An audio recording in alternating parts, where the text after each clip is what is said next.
BC's shooting rampage sends shockwaves across the country, and here at home, what we know about the suspect and victims.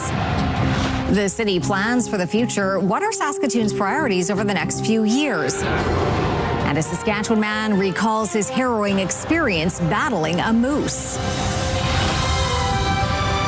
This is CTV News with Chantel Saunders. Good evening. A small community in British Columbia is tonight the center of unimaginable grief. 9 people, including the shooter, are dead after a school shooting yesterday afternoon. Today, many questions about how such a tragedy could have occurred. Andrew Johnson reports. A heartbreaking symbol of a tight-knit community in mourning. This is a deeply distressing incident. Shortly after 1:20 local time Tuesday, an alert was sent out to residents warning an active shooter may be in the community. The RCMP say they rushed to Tumbler Ridge Secondary School, where at least 25 people were found injured. 6 others, a 39-year-old female educator, 3 female 12-year-old students, and 2 male students ages 12 and 13 were found dead inside the school of just 160 students. Families are just mourning in their own way. Everybody has their own way of expressing remorse and grief, and we give them their comfort zone. Police say the suspect, who was found at the school dead of an apparent self-inflicted gunshot wound, was 18-year-old Jesse Van Rootselaar, a resident of Tumbler Ridge. The suspect's 39-year-old mother, Jennifer Strang, and 11-year-old stepbrother, Emmett, were found dead at the suspect's home. Well, we don't have an idea yet as to motive. And again, recognizing we're still less than 24 hours into this incident, it is something that we are certainly passionately pursuing, but it would be too early to speculate on motive. Andrew Johnson, CTV News, Tumbler Ridge, BC. As family and community members mourn the victims, the investigation is ramping up into the suspected shooter. CTV's Kathy Lee is also in Tumbler Ridge as authorities try to determine a possible motive. Police say 18-year-old Jesse Van Rootselaar had dropped out of school 4 years ago and was known to police. I can say that Jesse was born as a biological male who approximately, the information that I have, approximately 6 years ago began to transition to female and identified as female. Police had attended that residence on multiple occasions over the past several years, dealing with concerns of mental health. Investigators are still working on 2 crime scenes, the school and the family home. 2 firearms, a long gun and a modified handgun, were recovered by responding officers. Determining the origin of these firearms and what role they played in the shootings remains a significant part of the active and ongoing investigation. Without a known motive or a suspect to question, investigators will have to conduct interviews with family and friends to see if there were any signs or clues that Van Rootselaar was preparing to carry out something like this. Quite often people say things and others think, oh, he doesn't really mean it. And then when this happens, they realize he did. Because they don't always come forward and report what friends say. Any and all social media posts will likely be scanned, making sure no stone is left unturned. It could be in school counseling, all different sorts of things that could give them that one little piece of information that says this could be why it happened. Kathy Lee, CTV News, Tumbler Ridge, BC. The shooting rampage in Tumbler Ridge is being felt across the country and here at home. Flags at federal buildings, City of Saskatoon buildings, the Saskatchewan Legislature and Saskatoon Public Schools are flying at half-mast to honor the victims of the shooting, those who have lost their lives and those who are injured. Meanwhile, condolences have been pouring in from around the world. Here in Saskatchewan, the Dene High School in La Loche posting to X saying our hearts and prayers go out to the victims, families, community members, and school staff. We stand with them in solidarity. It comes as La Loche marked 10 years since its own deadly shooting in 2016 that left 4 people dead and 7 others injured. Meanwhile, Premier Scott Moe calling the shooting in Tumbler Ridge horrifying, adding our prayers are with the families of the victims, those injured, and everyone in the community. The city is out with its strategic plan meant to guide city priorities for the next 4 years. Keenan Sorokon reports on what the city is focusing on and what was taken off of the list.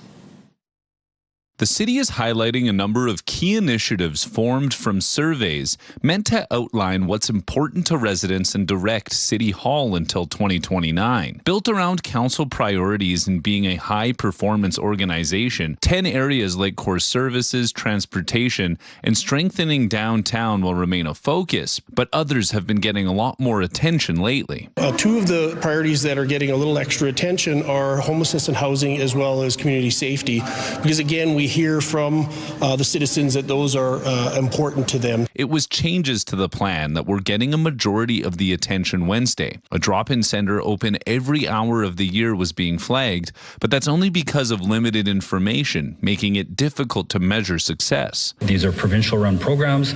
There's a lot of privacy information related to the data. We have been actively working with them to figure out what kind of data the city can get and what kind of data the city could publish. While drop-in centers remain in the plan, an online neighborhood watch and patrol alongside the Saskatoon Police Service run through the city's website was removed after 77% of respondents said they felt safe in their community. Conversation there was, again, it's not a priority to put into the strategic plan, but it doesn't mean that it's not something that the city would support or something that couldn't happen. More than 1,700 people took part in the survey, and while that number may seem small for a city of Saskatoon's size, Phillips says that's more than triple the input from the previous strategic plan. Keenan Sorakan, CTV News, Saskatoon.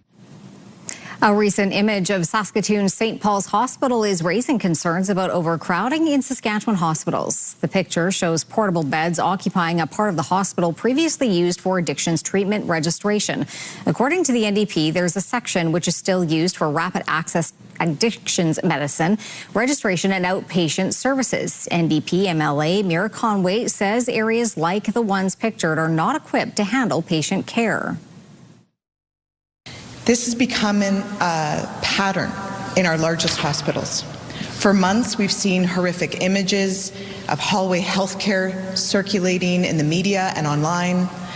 Some videos have even gone viral, receiving thousands and thousands of views.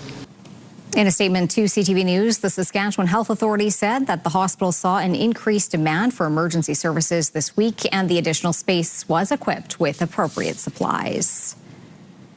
A Saskatchewan man is sharing his harrowing tale of a run-in with some provincial wildlife last month. And as Jacob Carr explains, he came face-to-face with a moose. And a warning, some of the images and details in this story are graphic.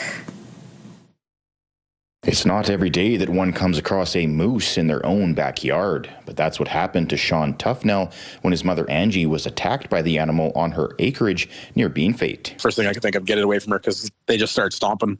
And then you're screwed. So I yelled twice, and it just turned, pinned its head at me. I didn't think it was going to run away, but it was worth a try. So I screamed pretty loud and big, and then, it just pinned his ears back and looked right at me and kind of shuffled towards me. Tufnell describes having to punch the moose to get it off of his mother, then hitting it with a shovel, eventually shooting and killing it. Lyle McGilvery, a Saskatchewan wildlife photographer known in many circles as the Moose Whisperer, says he has never been attacked by one, but knows how terrifying they can be up close. That had to be a terrible, frightening scene for both of them. I couldn't imagine having a 1,000-pound moose or a 1,200-pound moose standing over top of you, and those front feet is really detrimental. Like when they reach out with those front feet, they cause a lot of damage. Both Tufnell and his mother were injured in the attack, Angie requiring stitches in her right calf, while he has been dealing with cracked ribs. Tufnell says while he has not suffered any trauma, his mother has not fared as well. For me, there's no trauma there. Just I seen her in trouble, and it doesn't matter who it is. That's just how it is for my brain, I guess. But she was pretty traumatized. Like anytime she's outside, she's pretty worried. Like she's still pretty scared, but she's doing really good now. So it was a toll on her for sure. The Canadian Wildlife Health Cooperative says it has examined the adult male moose and it was in very poor condition. The investigation is ongoing, but tests for rabies and chronic wasting disease have come back negative. Jacob Carr, CTV News, Regina. A Saskatoon man accused of murder is one step closer to a verdict. 23-year-old Catlin Desjardins Kelly is charged with second-degree murder in the death of Arden Panapakisik. Panapakisik was shot in the neck on February 10th in 2024 inside his home on Avenue K North. He died of his injuries. The trial began 3 weeks ago. On the stand, the jury heard from the victim's wife, responding police officers, and Desjardins Kelly himself. Closing arguments are expected tomorrow before the case goes to the jury for deliberations.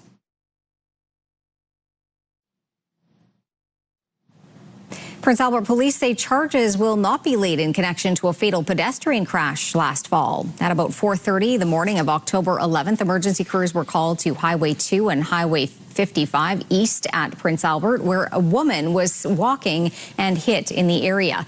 Despite life-saving measures, she died of her injuries. Investigators with the Major Crimes Unit determined the crash was not criminal and that no charges would be laid. Police from 3 cities, including Saskatoon, helped to make a major drug bust. Here's a look at what was seized following a 5-month investigation by police in Saskatoon, Regina, and Brandon, Manitoba. On Saturday, search warrants were executed in Regina, Davidson, and Brandon. More than 5,000 grams of cocaine, a little more than 1,000 grams of fentanyl, 130 grams of meth, and about $25,000 in cash. 4 people from Regina, Moosomin, Stockholm, and Edmonton are now facing multiple drug charges. A Watrous man is facing child exploitation charges. Police say investigators with the Saskatchewan Internet Child Exploitation Unit searched a home in Watrous on December 10th, seizing electronic devices. Yesterday, 68-year-old Miles Dietner was charged with 2 counts of possessing child sexual abuse and exploitation material. He appeared before the courts and was released on conditions. He is scheduled to be back in court next month in Saskatoon Provincial Court. Saskatoon police are warning the public the grandparent scam is again making its rounds in the city. SPS says over the last few days, they've received reports of scammers targeting victims in Saskatoon. In these schemes, fraudsters call victims claiming to be a family member, often a grandchild, saying they are in urgent need of help and ask for money or cryptocurrency to help with bail or legal fees. The scammers also sometimes threaten the victims, telling them not to let family or friends know what's going on, and can be pretending to be police officers, lawyers, or other officials. Police are reminding people if they get these types of calls to hang up and contact family and police. An excavation company has been fined after a worker was seriously injured more than 3.5 years ago. On June 28, 2022, the province says an employee of 777 Excavating Limited was injured when a trench collapsed in the RM of Parkdale north of the Battlefords. The company was then charged with 3 offenses under Saskatchewan's occupational health and safety regulations. 1 was stayed. As a result, 777 Excavating was fined just over $58,000, which included a victim surcharge. A forensic pathologist testified in the death of an inmate who died at Saskatchewan Penitentiary. 28-year-old Brandon Lupkowski was found unresponsive in his cell during a regular check on November 28, 2022. This morning, jurors heard from the forensic pathologist who performed his autopsy. The forensic pathologist testified the injuries that Lupkowski sustained were not consistent with a homicide and appeared to be self-inflicted. He said items found in the cell could have been capable of causing the injuries. Earlier in the inquest, a police officer testified it initially looked like Lupkowski's death was a homicide, but that was later ruled out. A non-lethal amount of meth was found in Lupkowski's system after his death.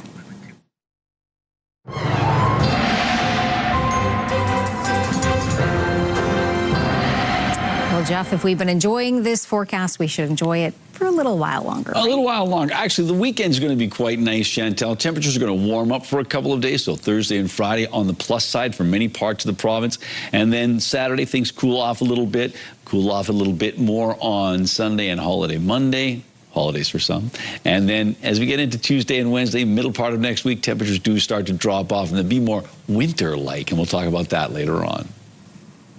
The federal government is shifting gears on its electric vehicle strategy. And as CTV's Stacey Hine tells us, the change is drawing mixed reaction here in Saskatchewan.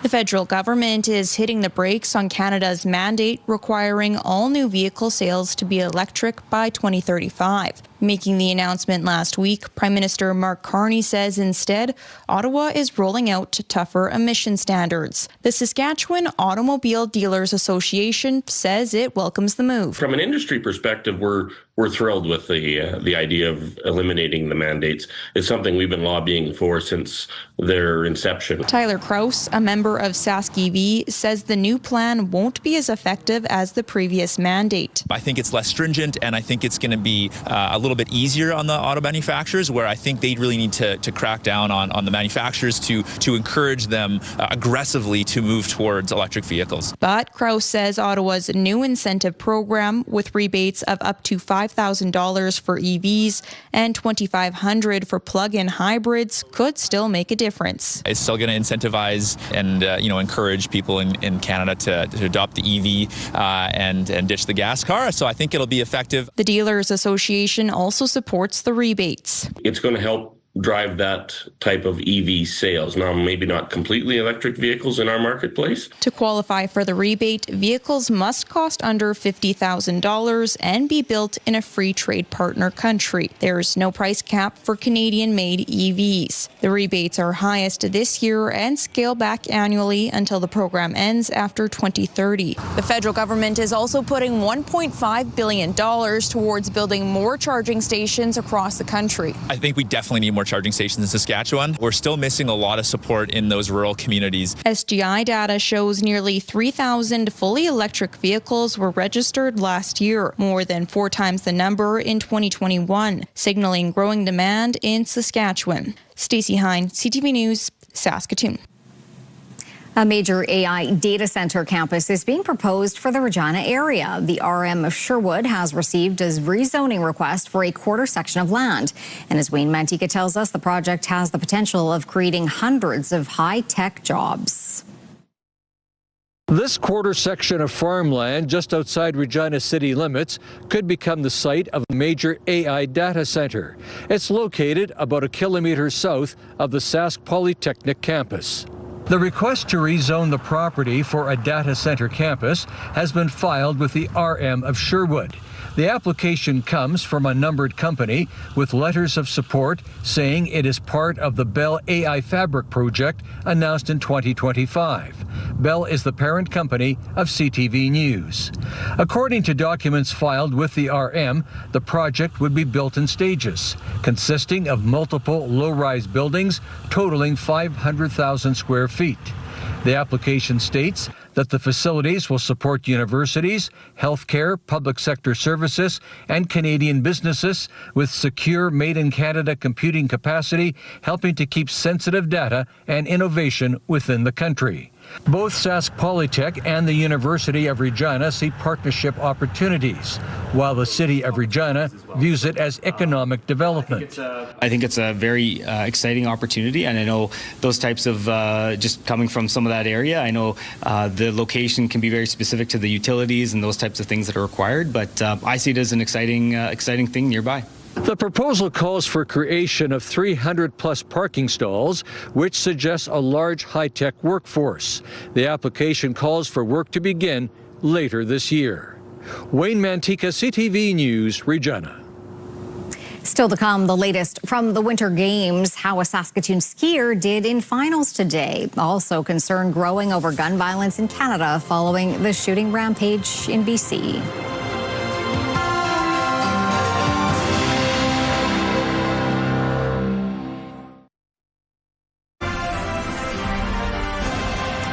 You're watching CTV News live from downtown Saskatoon. Thanks for staying with us. Back to our top story now, the shooting in Tumbler Ridge, BC. The Prime Minister has canceled his trip to Germany, and as Judy Trin reports, MPs were also visibly shaken by the tragedy. The maple leaf at half-mast, a pall over Parliament after the school shooting in Tumbler Ridge. Parents, grandparents, brothers, sisters, began this day as their first day on earth without someone they loved dearly. What happened has left our nation in shock. The tragedy was marked by a moment of silence in the House of Commons, and the grief was felt across party lines. As a father, I can't even imagine the phone calls that parents might have received. I can't imagine the heartache and hell that they're living through. MPs are grappling with how the scale of the tragedy will be magnified in a town of 2,400 people. This violence unfolded at a school, a place meant to nurture and protect our children. For some, it brings back painful memories. In small-town Saskatchewan, a decade ago, a teenage gunman killed 4 people in La Loche. Buckley Belanger was a provincial politician at the time. The community is going to have a tough time moving forward. A lot of questions, but powerful emotions that they're going through right now. For others, the scourge of gun violence is felt deeper today. Just hours after the mass murder in BC, another tragedy unfolded in Quebec. On Kitigan-Zibi First Nation, a father killed his 2 children, then shot himself. To lose 2 children like that is just an unbelievable thing. A mass shooting is an incident where 3 or more people are shot. According to Statistics Canada data, since the year 2000, there have been 80 mass shootings in Canada. Judy Trin, CTV News, Ottawa. It was a busy day for Canadians at the Milano Cortino Games, including a first Olympic podium appearance for veteran ice dancers and a near podium finish for a Saskatoon athlete. Scott Hurst has more. A podium finish for Canadian ice dancers Piper Gillis and Paul Poirier, their first Olympic medal. They've been working really hard. They're an amazing pair together. They've been together for about 15 years now. The 3-time Olympians were in third after the rhythm dance. They put down a score of 131.56 in the free dance for a combined total of 217.74, and that secured them the bronze medal. Reigning Olympic silver medalist in the men's speed skating 1,000-meter, Laurent Dubreuil, was one of 3 Canadians racing for a medal in the event at Milano Cortina. Dubreuil, however, failed to reach the podium this time around, finishing 8th overall. A thrilling finish in the women's freestyle moguls event. Saskatchewan's Maya Schwinghammer reaching the top 8 medal round, putting down a final run score of 77.61. She was just off the podium, however, 5th in her first Olympic Games. Another Olympic final is booked for Elizabeth Hosking in snowboard halfpipe. The Quebec athlete in her 3rd Olympic Games was 8th in qualifying today. The 12-rider final takes place on Thursday. 4 Canadians were taking part in the men's Super G. Jack Crawford, the top athlete wearing the maple leaf, placing 16th in the alpine skiing event, about a second and a half behind the winner. Medals were on the line in biathlon. The top Canadian was 23-year-old Calgarian Pascal Parody, finishing in 24th place. 4-player curling is now underway. Team Brad Jacobs opening up their Milano Cortina experience with a win over Germany. Men's hockey is now officially underway. Canada's first game is tomorrow against Czechia. The women will wrap up their preliminary round in a game tomorrow as well against Finland. Scott Hurst, CTV News, Toronto. The U.S. House of Representatives is voting tonight on a measure that would remove Donald Trump's legal justification for tariffs against Canada. Analysts expect several Republicans to vote against their party's leadership. We are seeing growing opposition from within Donald Trump's own party about these tariffs, specifically as it relates to Canada, that many lawmakers simply believe that these tariffs on Canada are not only economically disastrous for Ottawa, but also for the United States. Yesterday, 3 Republicans voted with 214 Democrats to deflect efforts to block the motion. If passed, it would revoke Trump's declaration of a national security emergency used to justify his tariffs on Canada. Trump would have the authority to veto the motion, even if it passed in the Senate. But the U.S. Supreme Court is also considering the legality of his administration's actions on trade. Ottawa has given Canada Post another billion-dollar loan, but the federal procurement minister says the handouts are not a permanent solution. Ottawa's latest repayable loan comes in addition to similar loans in January of last year. Procurement Minister Joel Lightbound says it's essential to ensure the Postal Service has the revenue it needs, but he also says Canada Post needs to transform itself as Ottawa cannot continue to support the Crown Corporation to the current degree. Above seasonal temperatures to start the month is causing issues with some annual winter events in the southern part of the province. Mick Fable with those details. With Free Fishing Weekend set to begin in a few days, a number of events were scheduled, but due to the warm weather, ice conditions have become a factor, leaving organizers no choice but to cancel. We made the call last Thursday because the water had been running down this trail that goes down to the ice and stuff, and then actually there was one crack, and it had created a small hole right there, so we just kind of backed away from it.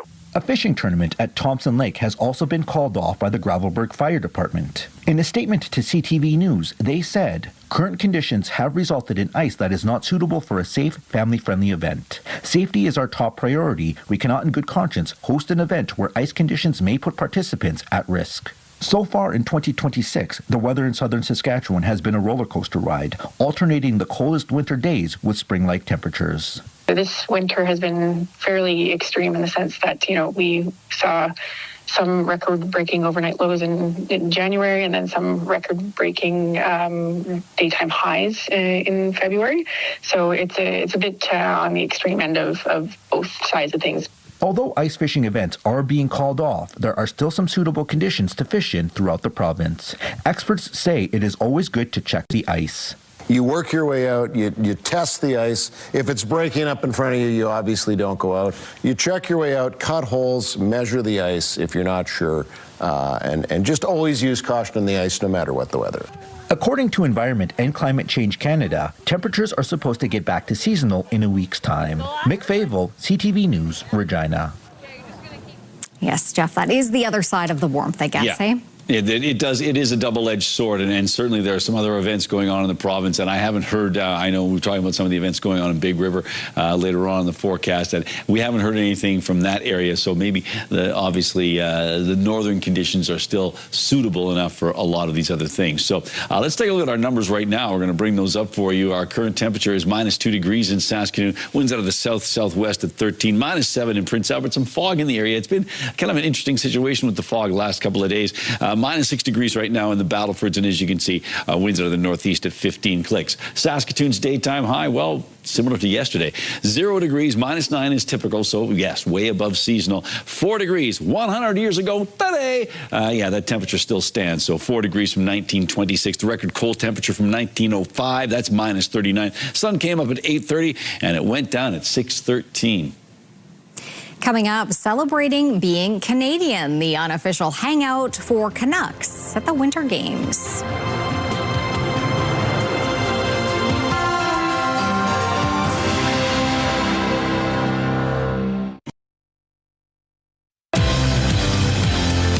It's warm outside, but we're heading for a freezing frenzy. Thursday on your morning, we're at the RCMP Heritage Center to tee up their latest big event. We'll see you then.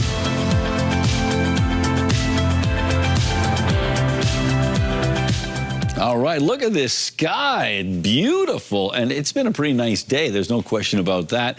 And as you can see, we have warm temperatures. You can't see yet because I'll tell you that in a second. But we can certainly talk about the warm temperatures that are on their way. But a beautiful night sky there through the live lens of Skycam. Now we can see it with a satellite and radar shot I have to offer. Can let you know that we are anticipating some rain as we make our way into the next few days in Vancouver and the lower mainland. But across the prairie provinces, temperatures will still continue to be quite mild. A different situation, and particularly in Atlantic Canada, expecting a lot of snow. So if your travels are taking you to the East Coast, snowy conditions, particularly in Halifax, and eventually it'll make its way up to Newfoundland on Friday. All right, now we'll take a look at some numbers. Just to recap things, -2 degrees in Saskatoon, -7 in Prince Albert, -6 in the Battlefords. The hot spot, or rather our hot spot in the province, Maple Creek, 9 degrees. Yes, I know, Maple Creek again. Meadow Lake, the cold spot, at a manageable -18. That was the overnight cold cold temperature, I know. 1 degree in Lloydminster right now, 3 in Swift Current, 2 in Moose Jaw and Regina, 3 as well in Estevan, -5 in Yorkton. Into central parts of the province and the northern grain belt, temperatures ranging 10 degrees from 3 degrees in Kindersley down to -7 in Nipawin. It's 0 in Meadow Lake and Spiritwood, -2 in Wynyard, -4 in Hudson Bay, -4 as well in South End, -6 in Stony Rapids. Look at these temperatures in northern Saskatchewan are mild to be sure. And look at that, Buffalo Narrows right now on the plus side at 2 degrees, 2 as well in East End, 5 in Leader, 7 in Maple Creek. Excuse me, as you slide over towards the eastern side of the province, -5 in Melville, 2 in Carlisle. Now we can make our way to our computer modeling. You see that little system sort of sliding through northern areas? Maybe about 2 centimeters of snow for some communities as we make our way into the next 12 hours or so. But all in all, not such a big deal, particularly with the wind, because we don't expect much. So for La Ronge, 2 degrees overnight, the same for Buffalo Narrows. Possibility of snow, as I mentioned, with Stony Rapids and Key Lake, but still mild temperatures there. Temperatures hovering around 3 degrees for west central Saskatchewan. We've got ourselves mainly cloudy conditions. 9 degrees for Maple Creek, 6 in Leader, 4 in Outlook, 8 in Swift Current, and then 2 degrees in Yorkton, 4 in Regina, 6 degrees in both Moose Jaw and Estevan, 1 in Melfort, 2 in Watrous, 2 as well in Hudson Bay, 0 in Humboldt. And now on to the Battlefords. -8 degrees, cloudy skies tomorrow, mainly cloudy conditions, and 2 degrees. And then the 7-day outlook, look at this, 2 degrees on Friday, Valentine's Day 1, -1 on Sunday, then things cool off on holiday Monday, -12 on Tuesday and Wednesday, -14.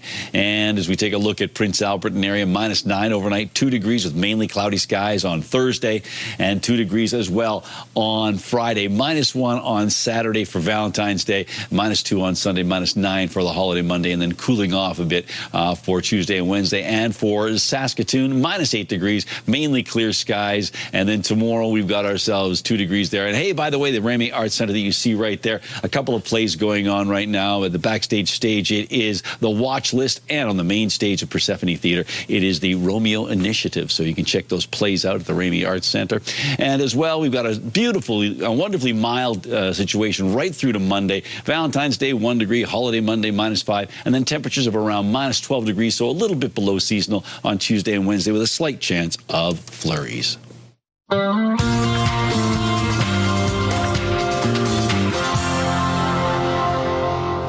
Actor James Van Der Beek has died. The 48-year-old shot to stardom in the late 90s as the titular character in Dawson's Creek. He later starred in the movie Varsity Blues and on TV in CSI Cyber.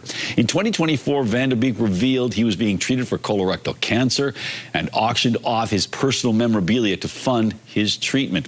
He is survived by his wife and 6 children. When I was just a little kid, I remember developing a real curiosity about the sky at night and what's happening up there.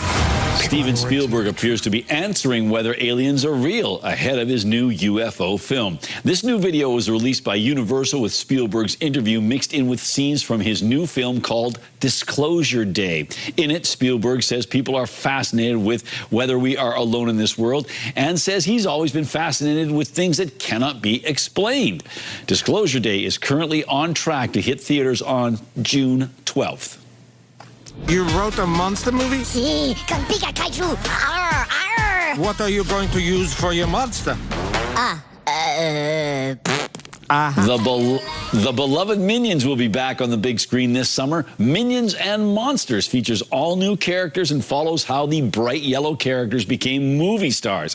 They end up releasing monsters into the world and have to try and save the planet from all the chaos they have created. It hits theaters July 1st.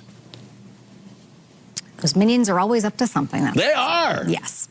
You have been up to looking at some picks of the day. Which did you choose? Well, once again, it's always a tough choice, but let's take a look at the collection we have for you today. We're going to start off with this one from Craig. Craig tells us this is the view from the Jim Pattison Children's Hospital. A lovely view it is, so thank you for sharing that, Craig. Our next one comes to us from Pam. I believe this picture was taken in Humboldt, and Pam writes, a blue jay having lunch. And that is a great close-up, and what a beautiful bird. Sometimes a little noisy, but, still beautiful. And finally, from Jeanette. Jeanette sent us a lot of photos, but we had to narrow it down to a couple. Jeanette says, I had to interrupt my morning walk to cheer on our local baseball team. Go Warman Snowmen. It really amazed me to see this on the Kinsman Ball Diamond. Someone spent a wonderful day doing this. Good job, whoever it was.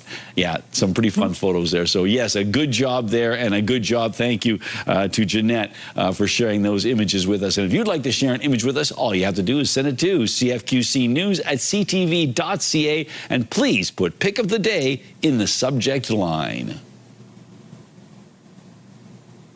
Still to come on CTV News, Canadian Connection. A look at the unofficial place to cheer on national athletes.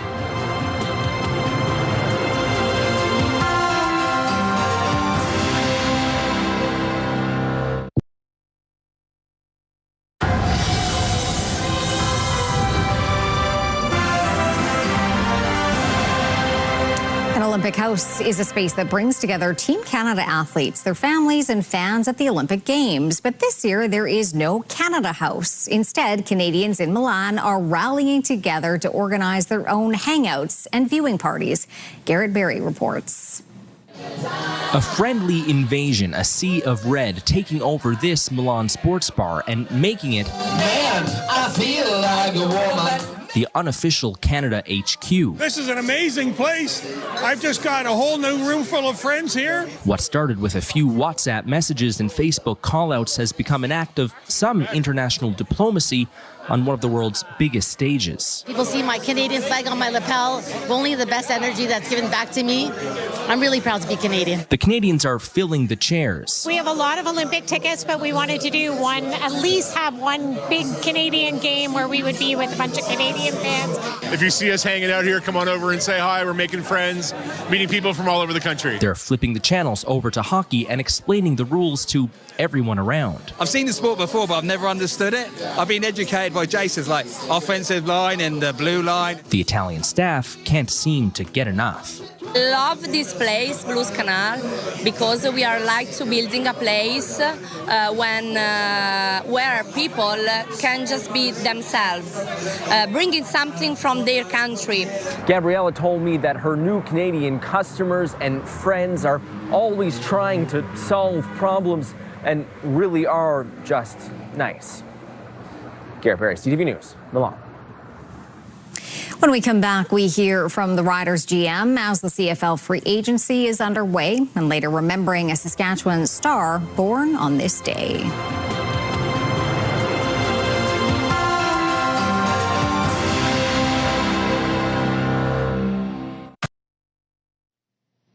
Welcome back. Time for the rural forecast as we roll into Thursday. And look at these numbers once again on the plus side. I know we were, minus temperatures for a few days, but back into the plus side of things for today and likely, or rather tomorrow and likely Friday. But look at these numbers. For the most part, we're looking at temperatures in and around that -3 degree mark, even as we make our way over towards the eastern side of the province.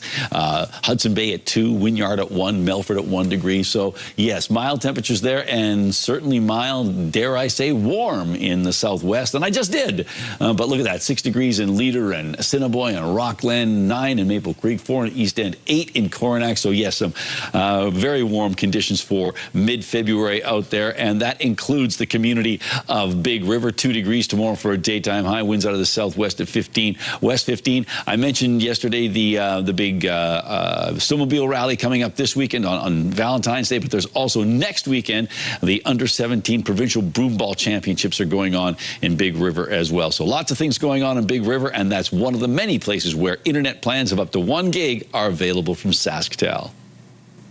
With CFL free agency underway, Riders VP of Football Operations and General Manager Jeremy O'Day explained how things have worked behind the scenes. A few months after a Grey Cup win, the GM said that losing players was a part of the process, especially when players are highly coveted. With those players lost, he says they'll look to internal growth among younger players. Multiple positions that are battling. The will linebacker obviously will be a new will.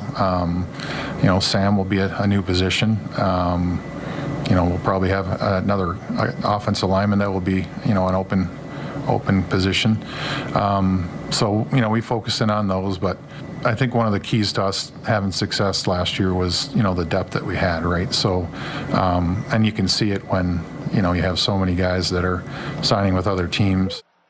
O'Day says most of the heavy lifting is done in acquiring new players and that the focus shifts to draft preparation and evaluations.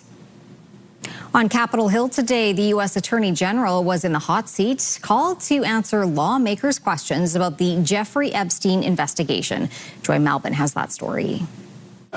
Facing questions about her handling of the Jeffrey Epstein files, this was never going to be easy for the U.S. Attorney General. I have spent my entire career fighting for victims, and I will continue to do so. After releasing 3 million documents, critics accused Bondi's Justice Department of doing a sloppy job, from exposing survivors' privacy, failing to redact nude photos of victims, to allegations of protecting rich and powerful men, and scrubbing President Donald Trump's name from documents. Please raise your hands. And to Epstein survivors in the room, one Democrat demanded this of Bondi. Will you turn to them now and apologize for what your Department of Justice has put them through? And I will reclaim my time. I'm not determined the gentlelady has reclaimed her time. I'm not going to get in the gutter for her theatrics. At times, the hearing was more like a shouting match. I told you about that, Attorney General, before you started. You don't tell me. Yeah, I did tell you because we saw what you did in the Senate. You're a lawyer, not even a lawyer. As Bondi defended her department and the president, the Republican who helped spearhead the files release, accusing the Trump administration of a cover-up. Because this is bigger than Watergate. This cover-up spans decades, and you are responsible for this portion of it. And with no real answers, survivors say they are still fighting for justice. The people who have harmed us, they are hidden, while survivors have been exposed. This is not protection. This is betrayal. And knowing the president was likely watching, Bondi defended the administration, telling lawmakers that there are, quote, pending investigations related to the Epstein files. Joy Malvin, CTV News, Washington.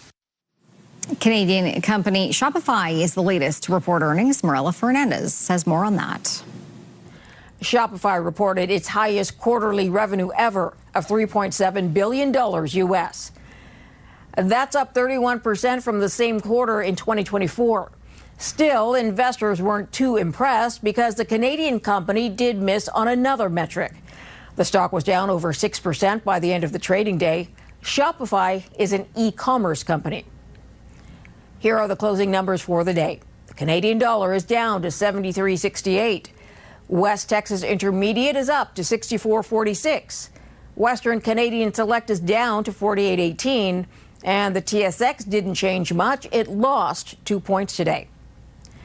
Those are your business headlines. I'm Marilla Fernandez. Coming up, why February 11th, 2026 is a significant day for a star from Saskatchewan. And a unicyclist juggling a lot of talent.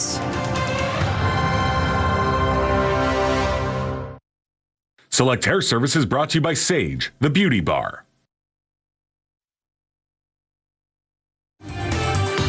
Get comfortable and settle in with these top shows all right here tonight on CTV. Well, not something you see often, if ever, was caught on camera in Colorado. Police cameras spotted this man on his unicycle juggling flaming clubs, broad daylight, hoping for a little cash from drivers who were stopped at the intersection. Not only did he put on a memorable show, he also wrapped up his act in time for the green light. If the light turns green, you gotta go. They're going to go, and you're not going to get that cash. Yeah. So. Did he get like a red light camera ticket though? I don't know. It's like, okay. Interesting. The life of a busker. Yes. All right. Well, from a dramatic actor to a comedy legend, Leslie Nielsen was born 100 years ago today, right here in Saskatchewan. Surely you can't be serious. I am serious. And don't call me Shirley. Nielsen was born in Regina on February 11th, 1926. He spent a few years in the Northwest Territories before moving to Alberta. He died in 2010, but his legacy lives on with a career spanning 60 years. He appeared in more than 100 films and 150 television shows And he played more than 220 characters. So many memorable roles, from Airplane to the Naked Gun franchise and everything in between. Yeah, and his last non-comedic role was he played a villain, a nasty character, in a Barbra Streisand movie called Nuts. Yeah, you said it was from really good. 1987. It is a pretty good movie. It's a drama. So, yeah, it's a movie that's worthwhile checking out. We should all check it out. Yes. For now, have a great night. Thanks for watching.